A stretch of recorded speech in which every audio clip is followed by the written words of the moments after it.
Hey, good morning. We are in Genesis chapter 30, and I pray that you come along with me as we read the word. This is a longer one today, so hopefully we can get through it, and I pray that the Holy Spirit would speak through me. This starts out with Dan and Naphtali. So let's get started. When Rachel saw that she was not bearing any children for Jacob, she envied her sister. "Give me children, or I will die," she said to Jacob. Jacob became angry with Rachel and said, "Am I in the place of God, who has withheld children from you?" Then she said, "Here is my maidservant Bilhah. Sleep with her, that she may bear children for me, so that through her I can build a family. I too can build a family." So Rachel gave Jacob her servant Bilhah as a wife, and he slept with her. And Bilhah conceived and bore him a son. Then Rachel said, "God has vindicated me. He has heard my plea and given me a son." So she named him Dan. And Rachel's servant Bilhah conceived again and bore Jacob a second son. Then Rachel said, "In my great struggles I have wrestled with my sister and won." She named him Naphtali. Gad and Asher. When Leah saw that she had stopped having children, she gave her servant Zilpah to Jacob as a wife. And Leah's servant Zilpah bore Jacob a son.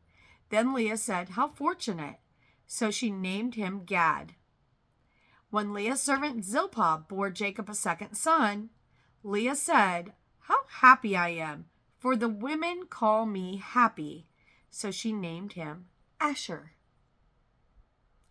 Now, during the wheat harvest, Reuben went out and found some mandrakes in the field. When he brought them to his mother, Rachel begged Leah, "Please give me some of your son's mandrakes." But Leah replied, "Is it not enough that you have taken away my husband? Now you want to take my son's mandrakes as well?"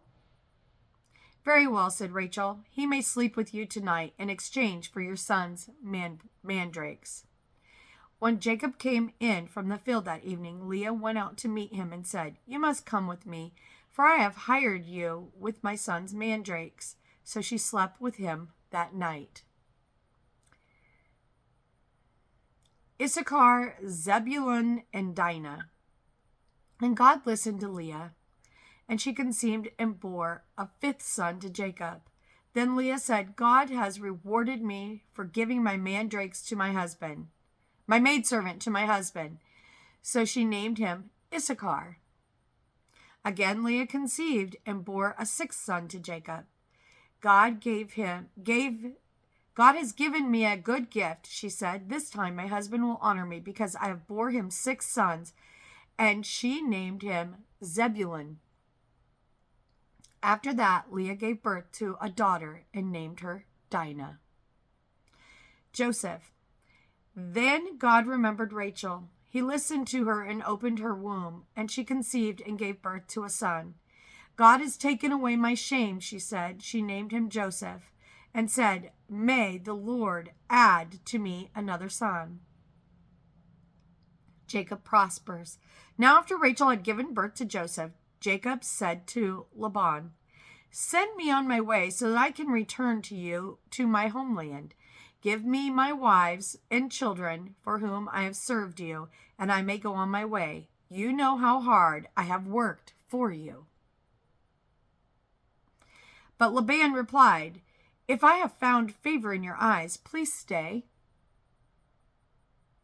I have learned by divination that the Lord has blessed me because of you." And he added, "Name your wages and I will pay them." Then Jacob answered, "You know how I have served you and how your livestock have thrived under my care.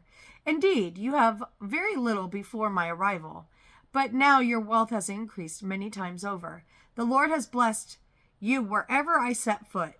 But now, when I may, I also provide for my own household. What can I give you?" Laban asked. You do not need to give me anything, Jacob replied. If you do this one thing for me, I will keep on shepherding and keeping your flocks. Let me go through all your flocks today and remove from them every speckled or spotted sheep, every dark-colored lamb, and every spotted or speckled goat. These will be my wages. So my honesty will testify for me when you come to check on my wages in the future.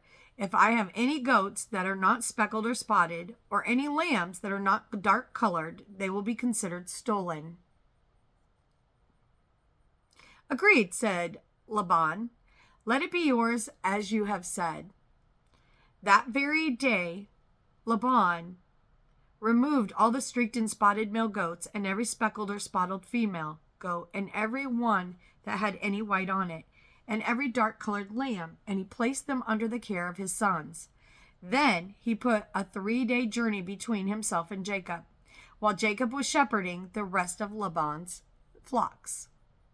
Jacob, however, took fresh branches of poplar almond and plane trees and peeled the bark, exposing the white inner wood of the branches. Then he set the peeled branches in the watering troughs in front of the flocks coming to drink. So when the flocks were in the heat and came to drink, they mated in front of the branches.